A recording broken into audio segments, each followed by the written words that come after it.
इधर अमित शाह ने मणिपुर के हिंसा प्रभावित इलाकों का दौरा किया। उन्होंने वहां के चुराचांदपुर में अलग अलग संगठनों से मुलाकात की। इस महीने की शुरुआत से ही मणिपुर में जबरदस्त हिंसा हो रही है और वहां के कई जिलों में हालात तनावपूर्ण हैं। और इन्हीं तनावपूर्ण हालात में अमित शाह ने मोर्चा संभाला। वो मणिपुर के चुराचांदपुर जिले पहुंचे और वहां रहने वाले अलग अलग समुदायों के लोगों और संगठनों से मिले। मणिपुर का चुराचांदपुर वो इलाका है जहां सबसे ज्यादा हिंसा हुई। इस जिले में कुकी और मैतेई समुदाय के लोगों की अच्छी खासी आबादी है, जिनसे मिलकर अमित शाह ने मणिपुर में शांति कायम करने की कोशिश की। यही नहीं, अमित शाह ने मणिपुर के मुख्यमंत्री एन बीरेन सिंह की मौजूदगी में इम्फाल में भी बैठक की। उन्होंने अलग अलग सामाजिक संगठनों से चर्चा की और मणिपुर में जल्द से जल्द शांति बहाली की कोशिश में जुट गए। उधर हिंसा के बीच ममता बनर्जी ने एक दिन के लिए मणिपुर जाने की इजाजत मांगी। उन्होंने इस बारे में गृह मंत्रालय को चिट्ठी लिखी। ममता ऐसे वक्त में मणिपुर जाना चाहती हैं जब अमित शाह खुद वहां मौजूद हैं। इस बारे में उन्होंने प्रेस कॉन्फ्रेंस भी की और इशारों में केंद्र सरकार पर निशाना साधते हुए मणिपुर जाने की इजाजत मांगी। ममता एक दिन के लिए मणिपुर जाना चाहती हैं। मैं मणिपुर में एक दिन के लिए जाने चाहती हूँ। मणिपुर में हिंसा की वजह से बिगड़े हालात में कई तरह की पाबंदियां लागू हैं और बिना केंद्र की अनुमति के कोई वहां नहीं जा सकता। ममता ने इसीलिए केंद्र को चिट्ठी लिखकर इजाजत मांगी। इस बीच मणिपुर हिंसा के मुद्दे पर कांग्रेस का एक प्रतिनिधिमंडल राष्ट्रपति से मिला।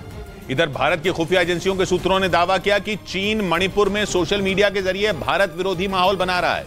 भारत के बारे में चीन भ्रामक जानकारियां को फैला रहा है और इसके लिए उसने अपनी सेना की स्पेशल साइबर यूनिट को लगा रखा है। मतलब ये कि मणिपुर हिंसा की आग में चीन घी डालने का काम कर रहा है। भारत की खुफिया एजेंसियों ने दावा किया कि सोशल मीडिया पर भड़काऊ पोस्ट डालकर कीम ने भारत के खिलाफ साइबर साजिश रची है। अलग अलग सोशल मीडिया प्लेटफॉर्म पर चीन की तरफ से मणिपुर हिंसा को लेकर भड़काऊ बातें लिखी गयी और कुछ भड़काऊ वीडियो भी पोस्ट किए गए।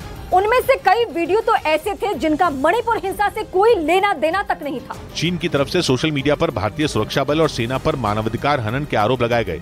हालांकि भारत की खुफिया एजेंसियों ने चीन की इस साइबर साजिश का पर्दाफाश किया। मणिपुर में प्रशासन ने लोगों को अलर्ट रहने और ऐसी भड़काऊ पोस्ट से दूर रहने की अपील की। इस बीच पंजाब के अमृतसर में गैंगस्टर जरनैल सिंह के हत्यारों की पहचान कर ली गई। पंजाब पुलिस ने 10 आरोपियों की तस्वीरें भी जारी की जो बम्बिहा गैंग के बताए गए। पिछले हफ्ते 4 बदमाशों ने गैंगस्टर जरनैल सिंह की गोली मारकर हत्या कर दी थी, जिसका एक सीसीटीवी वीडियो भी सामने आया था जिसमें चारों बदमाश जरनैल सिंह पर ताबड़तोड़ गोलियां बरसाते दिखाई दिए थे। पुलिस के मुताबिक गैंगस्टर जरनैल सिंह की हत्या की साजिश 10 लोगों ने रची थी जो बम्बिहा गैंग से जुड़े हैं। पुलिस ने आरोपियों की तस्वीर जारी कर इनकी गिरफ्तारी के लिए कई इलाकों में छापेमारी शुरू कर दी।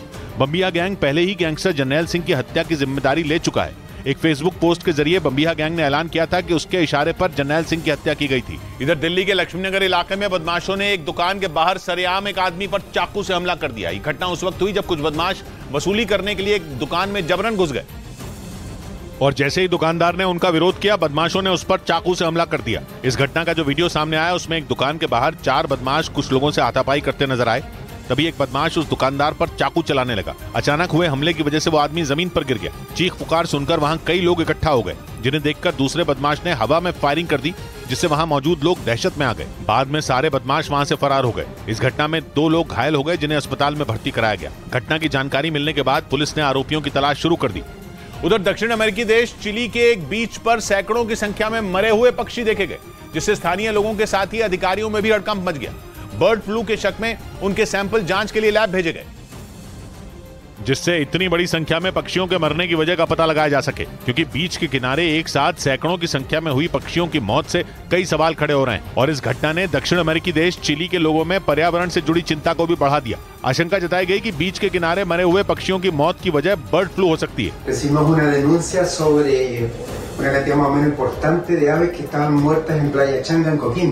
अधिकारियों ने स्थानीय लोगों को चेतावनी भी जारी की और 2 टूक कहा कि वो पक्षियों को इकट्ठा न करें क्योंकि इससे बर्ड फ्लू फैल सकता है। इस बीच